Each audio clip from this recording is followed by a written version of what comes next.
కాంగ్రెస్ సర్కార్ మొదటి నుంచి రాష్ట్ర రైతాంగాన్ని చిన్నచూపు చూస్తున్నది. బడాయి కోసం భారీగా ఖర్చు చేస్తున్న పాలకులు అన్నదాతకు చేయాల్సిన చెల్లింపులో మాత్రం మొండిచేయి చూపిస్తున్నారు. గత యాసంగి సన్నాలకు ఇవ్వాల్సిన బోనస్ పైసలను ఇప్పటిదాకా రైతులకు చెల్లించలేదు. నిధులు లేవంటూ ఆర్థిక శాఖ బకాయిల ఫైల్ను పక్కన పెట్టడంపై విమర్శలు వ్యక్తమవుతున్నాయి.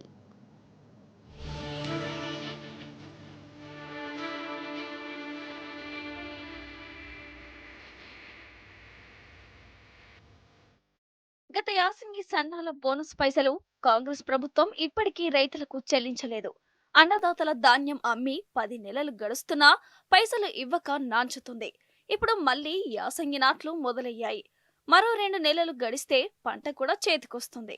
అయినా ఆ పంట బోనస్ బకాయి మాత్రం రైతుల ఖాతాల్లో పడేది కష్టంగానే అనిపిస్తోంది.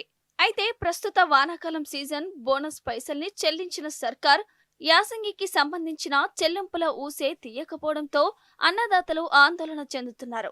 సర్కార్ దగ్గర దుబారాకు పైసలు ఉన్నాయి గాని కష్టం చేసిన రైతన్నకు బోనస్ చెల్లించేందుకు మాత్రం డబ్బులు పుట్టడం లేదా అనే విమర్శలు వ్యక్తమవుతున్నాయి.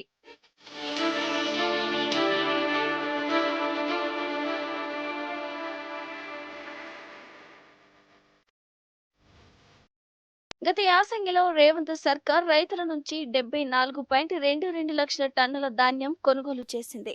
ఇందులో 51.03 లక్షల టన్నుల దొడ్డు రకం, 23.19 లక్షల టన్నుల సన్నధాన్యం.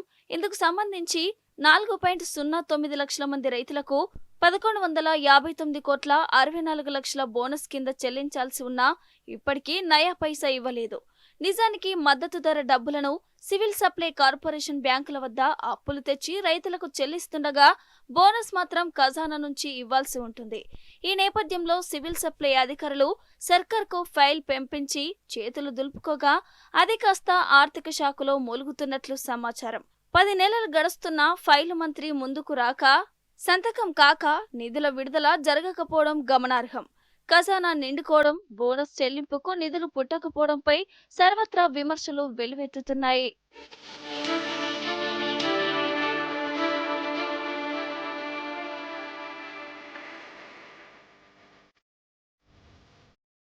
గత యాసంగి బోనస్ బకాయిల చెల్లింపు విషయమై సర్కార్లో మరో చర్చ జరుగుతున్నట్లు సమాచారం. రైతులు ధాన్యం అమ్మి ఇప్పటికే 8 నెలలకు పైగా గడిచిందని, బకాయి ముచ్చట ఎప్పుడో మర్చిపోయి ఉంటారని చర్చించినట్టు వినికిడే. అదే కాకుండా మొన్నటి వానాకాలం బోనస్ ఇచ్చాం, ఇక యాసంగిది గుర్తు పెట్టుకుంటారా, చెల్లింపులు అవసరమా అని ప్రభుత్వ పెద్దలు భావిస్తున్నట్టు తెలుస్తుంది. రైతులు బకాయి కోసం ఆందోళనకు దిగితే అప్పుడు చూడొచ్చులే అనే అభిప్రాయాలు పాలకులో వ్యక్తమైనట్టు తెలుస్తోంది.